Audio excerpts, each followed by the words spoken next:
saya buka diskusi. Jadi kalau kita berbicara tentang adolescence, jadi anak-anak kita itu berada di umur belasan, teenagers.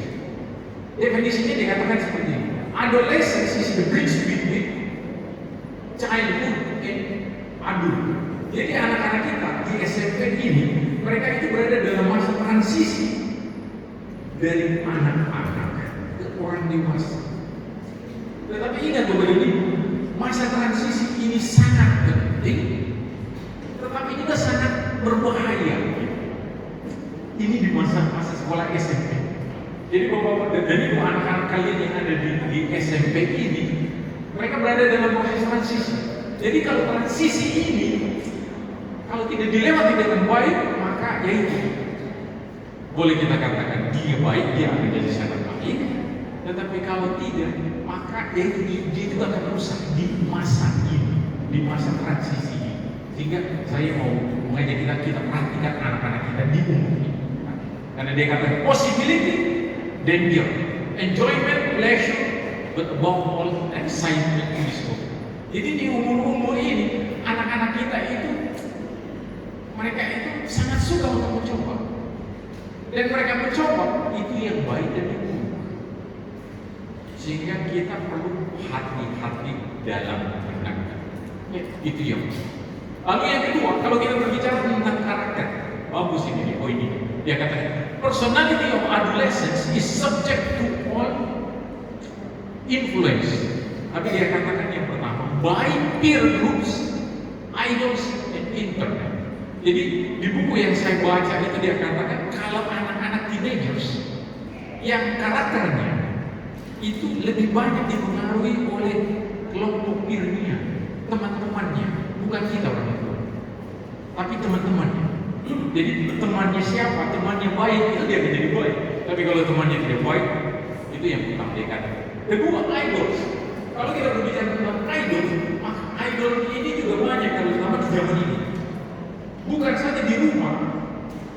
Kalau dulu itu kita lihat di movie star, pemain film itu yang akan jadi idol. Sekarang itu mereka internet, itu yang akan ada temukan idol-idol mereka. Jadi idol-idol ini yang akan capture. Lalu yang terakhir dikatakan internet. Jadi boleh saya katakan seperti yang dikatakan oleh program yang tadi, anak-anak kita ini kalau kita berbicara tentang karakter mereka, itu karakter mereka ini dibentuk oleh ini, bukan kita. Makanya poinnya sekarang ini kita mengatakan kita sebagai sekolah dan rumah itu bagaimana kita menciptakan atmosfer supaya anak-anak yang tadi dalam masa transisi mereka berada dalam sebuah lingkungan yang membantu mereka untuk berkembang. Nah, ini yang mau kita tekankan dalam konteks ini. Lalu ini berdasarkan teorinya Foster dan Jeffrey, dia katakan ada 3 tipe perkembangan anak-anak di teenagers atau di adolescence. Jadi yang pertama dikatakan early bloomer, lalu yang kedua itu second bloomer, lalu yang ketiga itu trouble teens. Jadi di early dia katakan ini anak-anak di teenager ini mereka pada masa kecilnya kebutuhan mereka itu terpenuhi dengan baik. Early bloomer. Jadi boleh kita katakan kebutuhan mereka secara psychologically, biologically itu terpenuhi dengan baik pada waktu mereka masih kecil. Sehingga itu berkembang juga baik ketika mereka di adolescent. Tetapi di late yang kedua dia katakan mereka sedikit mengalami kebutuhan mereka itu terabaikan pada waktu mereka masih kecil. Tetapi ketika mereka masuk ke umur belasan, itu mereka bisa melewati itu dengan baik. Sehingga mereka berkembang menjadi baik. Tetapi yang ketiga dia katakan itu trouble teens. Jadi anak-anak yang menjadi, boleh kita katakan anak-anak kita yang mungkin sekarang itu menjadi troublemaker entah di dalam kelas atau di rumah, itu menurut buku ini dia katakan nampaknya anak-anak ini mengalami sedikit boleh dikatakan abuse, entah itu physically, verbally, ketika mereka atau neglecting, ketika mereka tidak diperhatikan, tidak dikasih, tidak dicintai, terabaikan pada waktu umur mereka masih kecil. Sehingga mereka boleh dikatakan itu mereka menjadi orang-orang yang menjadi Jadi entah itu dia di rumah itu dia menjadi korban karena tidak diperhatikan, anak-anak yang lain diperhatikan. Sama juga ketika dia di sekolah, karena dia kelakuannya seperti itu, lalu tidak diperhatikan oleh guru, sehingga dia menjadi victim, menjadi korban di rumah atau di sekolah. Itu 3 IP itu. Di bagian catatan yang terakhir itu dia katakan ini. Kalau kita berbicara tentang perkembangan anak, maka di psychodynamic, itu Freud dengan teman-temannya di Erikson, psikologis, mereka menekankan bahwa umur 1 dan 2, kalau kita bisa boleh katakan umur-umur awal, itu merupakan umur-umur yang sangat penting bagi anak-anak. Ketika kebutuhan mereka secara fisikal, emosional, spiritual itu terpenuhi dengan baik, maka mereka akan berkembang dengan baik. Boleh kita katakan di early bloomer ini. Jadi harapannya itu. Lalu kan poinnya kita menjadi pertanyaan kita, bagaimana nih kalau anak-anak kita sudah berada di tahap SMP? Apa yang perlu kita lakukan? Nanti kita akan lihat untuk bawah. Mungkin ini secara teoritikal seperti itu. Mari kita masuk ke slide yang kedua. Yang menarik untuk saya adalah ini. Mari kita lihat sama-sama. Jadi kalau dalam teorinya Erik Erikson ini seorang sosial, tapi juga dalam human development, dia mencoba untuk mengembangkan teorinya dalam perkembangan anak dalam tahapan ini. Jadi tahapan yang pertama, kedua, ketiga, dan keempat. Saya karena kita di adolescent, maka saya fokus itu di umur anak-anak SMP. Jadi kalau di umur anak SMP itu dikatakan itu umur dari 13 sampai 21. Jadi anak-anak kita sekarang itu berada pada umur 13 sampai 21. Lalu menurut Erik Erikson itu dia katakan mereka ada pada tahapan mencari identitas. Dan kalau menemukan itu mereka akan baik. Tetapi kalau tidak maka identity confusion. Tadi saya sudah katakan bahwa anak-anak kita dari 13 sampai 21 ini itu mereka berada pada masa-masa transisi. Sehingga masa-masa transisi ini perlu kita perhatikan dengan baik. Saya akan mengulas paling kurang 4 poin yang ada di sana. Misalnya yang pertama kita lihat tentang transisi di physical changes, di physical level, biological level. Jadi anak-anak kita pada umur 11 sampai 21 secara physical, biological itu hormon-hormon mereka itu sedang bekerja biasanya. Jadi boleh kita katakan kalau misalnya anak kita cewek, maka proses dia datang menstruasi yang pertama itu ada di sini. Kalau orang tua tidak menjelaskan dengan baik proses ini, maka itu juga bisa menjadi masalah untuk anak. Kalau boleh katakan, itu yang pertama. Tetapi yang kedua, di baik cowok atau cewek dalam umur ini itu secara hormonal itu proses identik, proses mereka menjadi cowok dan cewek itu akan menampilkan diri di masa ini. Jadi kalau memang dia cewek, maka hormon-hormon perempuannya itu akan bertumbuh, akan berkembang di sana. Kalau dia itu cowok, maka secara hormonal itu juga akan berkembang di sana. Dan kadang-kala saya harus akui bahwa ini karena tadi kita bicara tentang kemajuan teknologi internet, kadang-kala anak-anak kita itu mereka mature lebih dulu daripada umurnya. Dan poinnya adalah ini. Nah, yang mau saya katakan di sini, ketika mereka pada tahap ini secara fisikal hormonal, maka kita itu perlu memperhatikan ini. Jadi boleh saya katakan misalnya di sekolah, saya bicara di sekolah. Jadi misalnya di sekolah, ketika seorang anak SMP cowok dia mengganggu cewek, perlu dipahami bahwa secara hormonal, biologikal, fisikal, memang hormonnya identitas sebagai seorang cowok itu lagi berkembang. Sehingga itu perlu dipahami. Saya tidak mempersalahkan bahwa dia, kamu ini yang mau dikatakan. Pemahaman kita itu understanding, memahami anaknya. Jadi itu secara fisikal. Jadi kalau itu, misalnya mereka bisa handle hormon mereka dengan baik, maka bagus itu. Tapi kalau tidak, mereka juga bisa stres gitu. Kalau hormonnya itu besar, dia tidak bisa kok akan sedikit balance di sini. Jadi identitas kalau kita berbicara di Erik Erikson berbicara tentang identitas, maka identitas dia sebagai seorang laki-laki atau identitas dia sebagai seorang perempuan itu mengalami masa transisi ini, sehingga kita perlu memperhatikan. Itu poin yang pertama kalau kita berbicara dari fisikal atau biologi.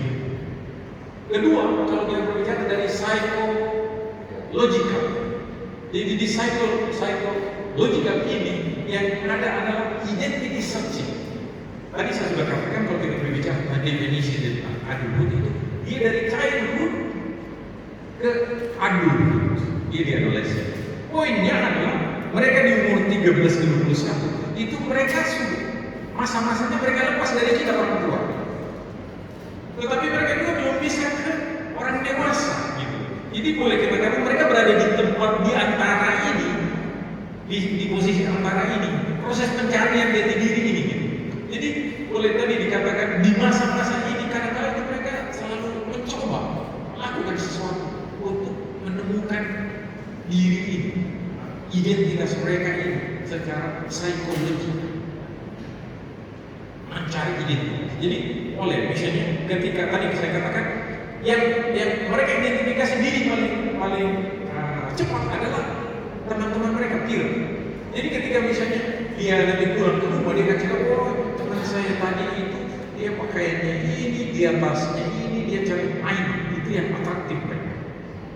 Itu yang membekas mereka cerita itu. Kenapa? Main. Dia lagi searching, dia lagi masa pencarian diri ini secara. Jadi sekali lagi saya mau tekankan bahwa anak-anak kita di SMP itu mereka ingin lepas dari orang tua, lepas dari kita, tapi mereka belum bisa juga berdiri sendiri gitu. Mereka belum bisa sampai ke sana.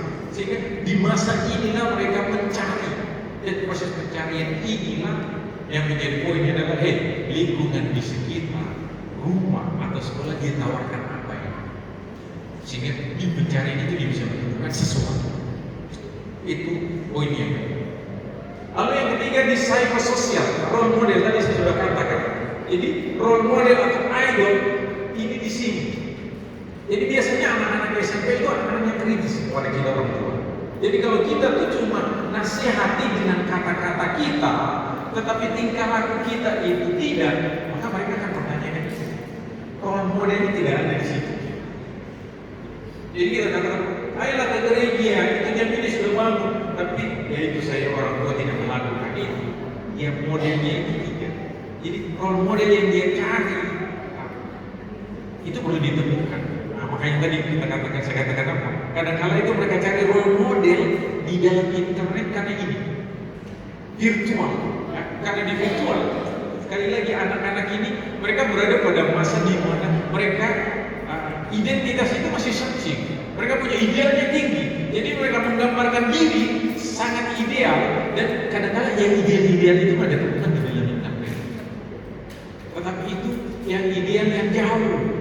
Sementara yang tawarannya itu di sekitar kita ini. Sehingga kalau kita orang tua menampilkan model yang bagus, guru menampilkan model yang bagus, anak-anak pada masa ini dia akan memutuskan kayaknya saya jadi guru saja. Kenapa? Karena dia lihat model guru yang bagus. Oh saya mau jadi karena dia model ini begitu. Ada tawaran tertentu. Ya. Lalu yang terakhir itu spiritual. Yang tadi itu sudah dikatakan oleh Bapak Kepala Sekolah. Jadi kalau kita berbicara tentang anak SMP itu seperti ini. Kalau di Fowler itu juga dia menjelaskan perkembangan iman anak. Jadi yang pertama itu unconscious. Jadi anak-anak dari bayi itu kan mereka ikut saja. Lalu ketika mereka sedikit di SD itu mythical faith. Di mythical faith itu yaitu cerita-cerita kitab suci itu mereka akan ikuti. Ya mereka akan klik dengan itu. Tetapi ketika masuk di SMP, ini di mana mereka mulai mencari, di mana nilai-nilai yang kita tanamkan itu mulai mendapatkan batasan. Jadi misalnya di rumah itu kita mengajarkan dia berdoa, dia itu orang Katolik, dan yaitu dua-duanya seperti ini. Sekarang mungkin ketika dia masuk ke SMP, temannya itu Muslim, temannya itu dari agama lain. Lalu yaitu temannya itu dia sering tentang praktis dari agama ini, nilai-nilai dari agama ini, lalu dia berbenturan. Loh, saya di rumah begini, sementara teman saya itu punya ini. Loh, saya Kristen seperti ini, Katoliknya seperti ini, tapi teman saya yang Islam yang muda itu seperti di sini. Jadi proses pencarian spiritualnya itu juga di sini. Jadi sekali lagi di masa transisi ini, kalau Bapak dan Ibu, kita tidak menciptakan kondisi yang baik, tadi saya katakan sekolah atau rumah yang menciptakan atmosfer yang sehat, yang religius, boleh saya katakan, di psikososial yang berkembang, di psikologikal juga apresiasi yang bagus, pemahaman tentang perkembangan mereka, maka mereka akan bertumbuh dan berkembang pada hati dengan baik. Jadi ini boleh Ibu, boleh saya katakan kalau kita lihat tentang tahap memahami anak-anak kita di umur SMP. Sekali lagi saya katakan ini masa transisi, dan di masa transisi itu butuh atmosfer sekolah, butuh atmosfer rumah yang bisa menjadi power. Mari kita masuk ke poin yang kelima. Ini ada tiga. Jadi ada banyak teori tidak approach pendekatan dalam mendampingi anak-anak ini. Tapi saya cuma tampilkan cuma tiga, nggak terlalu banyak. Yang pertama saya mau gunakan positive psychology. Jadi di positive psychology ini secara singkat baca di teks. Jadi secara singkat itu di asosiasi di tahun 99 itu Profesor Suleiman, itu dia adalah pimpinan direktur dari Asosiasi Psikologi of America. Dalam pertemuan psikologis pada tahun itu dia katakan ini, psikologi kita selama ini itu kita hanya memperhatikan satu goal dari psikologi, yaitu apa? Memperhatikan dan menyembuhkan yang sakit. Jadi psikoanalisis, Freud dan teman-temannya, itu mereka menghabiskan begitu banyak energi, begitu banyak waktu untuk memperbaiki yang sakit ini, sehingga sulit mengatakan, mari kita ubah direksi kita, mari kita lihat gunakan positive psychology dalam melihat anak-anak. Makanya dia tawarkan dua ini. Kalau selama ini kita habiskan waktu untuk memperhatikan sakitnya, dia katakan yang kedua, mari kita mencoba supaya membantu anak-anak kita ini mencapai tingkat pemenuhan diri secara sempurna, kepenuhan diri. Itu yang pertama. Lalu yang kedua dia katakan kita bantu anak-anak ini supaya bisa talentanya itu bisa sampai dengan bagus. Singkatnya di positive psychology dia mengatakan dia perhatikan hal-hal yang baik, bukan sakit. Jadi kepada ibu atau para guru, kalau kelihatan anaknya di teenager ini dengan sikapnya seperti yang tadi kita katakan troublemaker, jangan terlalu perhatikan itu, tetapi lihat yang baik yang ada di dalam diri. Titik itu yang dia ambil, titik itu yang jadi fokus kita supaya kita kembangkan itu. Jadi jangan giling dengan sakitnya, dengan kelemahan dan kekurangan. Lalu di definisi abnormal positif itu sudah didefinisikan positive psychology. Saya suka untuk baca ini supaya kita tahu. Jadi positive psychology dia katakan study of good men, of the secure and the confident democratic character, of the happy man, the serene, the calm, the peaceful, the compassionate, the generous, the kind, the creator of saying, the hero, the strong man. Singkat. Di dalam diri anak-anak kita, terutama anak ini, itu tadi saya katakan, sebenarnya mereka di masa transisi ini posibilitasnya banyak gitu.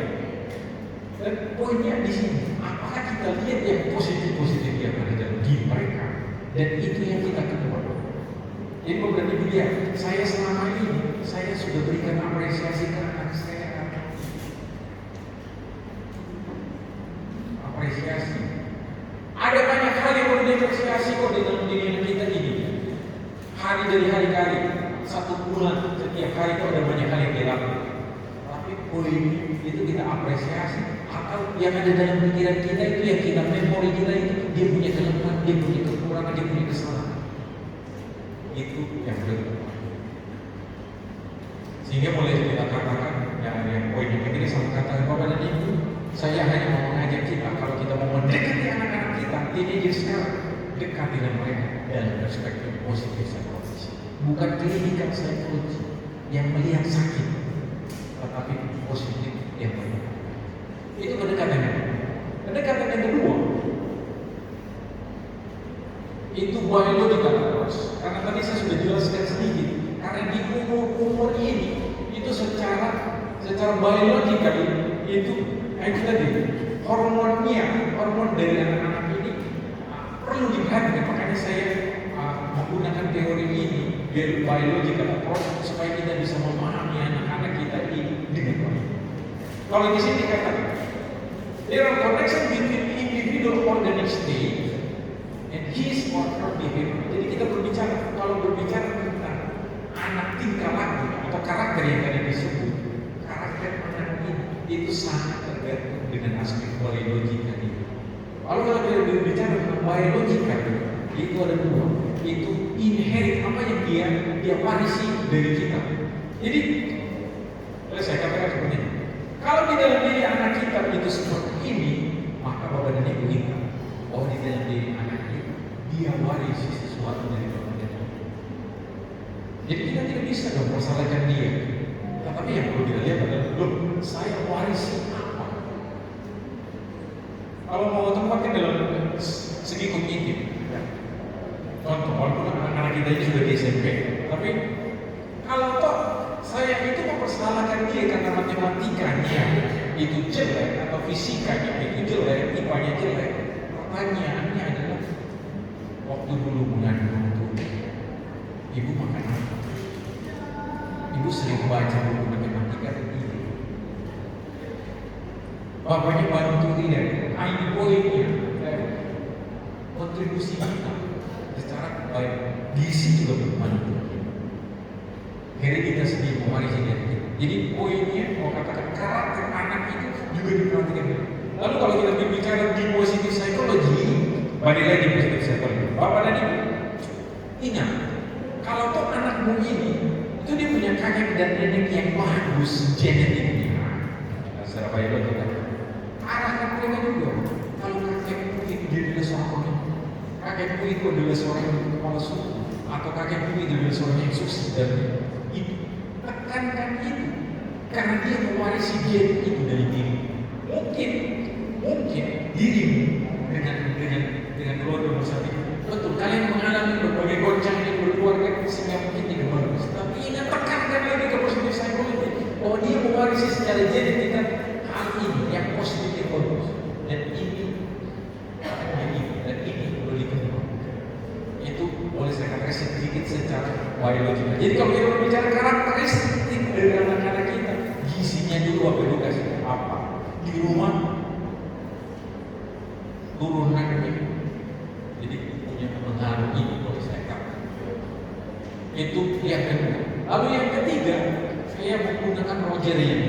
Jadi person center apa ini? Ini person center approach. Di person center approach ini Roger ini teori. Tapi Roger dia selalu menekankan anak itu yang jadi fokus. Jadi Bapak dan Ibu, kadang-kadang anak-anak kita ini menjadi proyeksi dari kita. Gitu.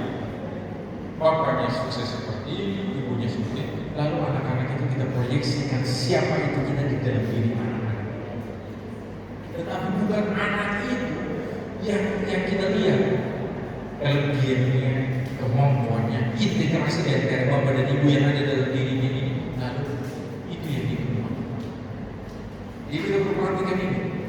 Kalau tadi saya katakan evaluasi, maka kita evaluasi diri.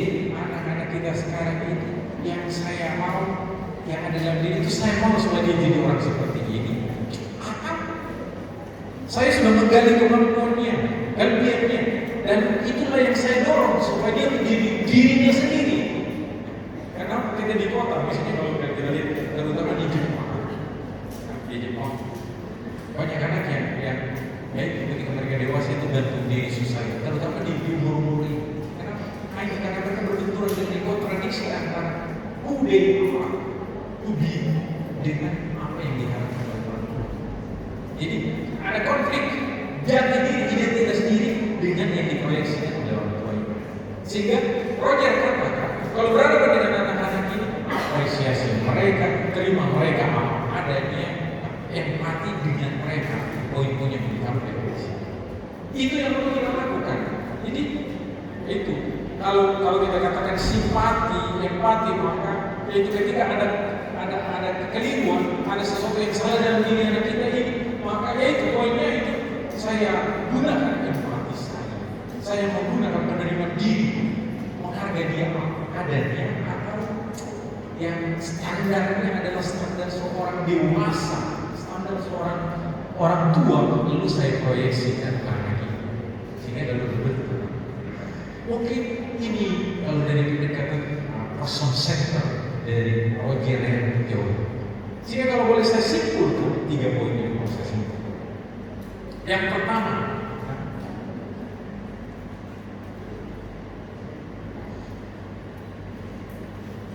our children in Caritas Junior High School are adolescent, very important but critical. Jadi saya cuma mengatakan kepada ibu, saya mau mengajak kita sekali. Ingat, oh anak-anakmu yang ada di SMP Caritas saat ini dari umur 13 sampai 21, mereka berada pada periode yang sangat penting dalam hidup mereka, tetapi juga sangat kritikal. Itu poin yang kedua, kalau itu kritikal, penting dan kritikal, maka ingat kepada dia sinergi antara guru, sekolah dengan bapak dan ibu itu. Jadi kalau tadi diharapkan supaya kita sinergi, maka itu bapak ibu kalau ke sekolah anak-anak sekali-sekali bertemu dengan guru, tanyakan guru, jangan cuma lihat rapornya lalu itu hasilnya, tapi ikuti juga prosesnya. Dan prosesnya itu bapak dan guru ini tahu.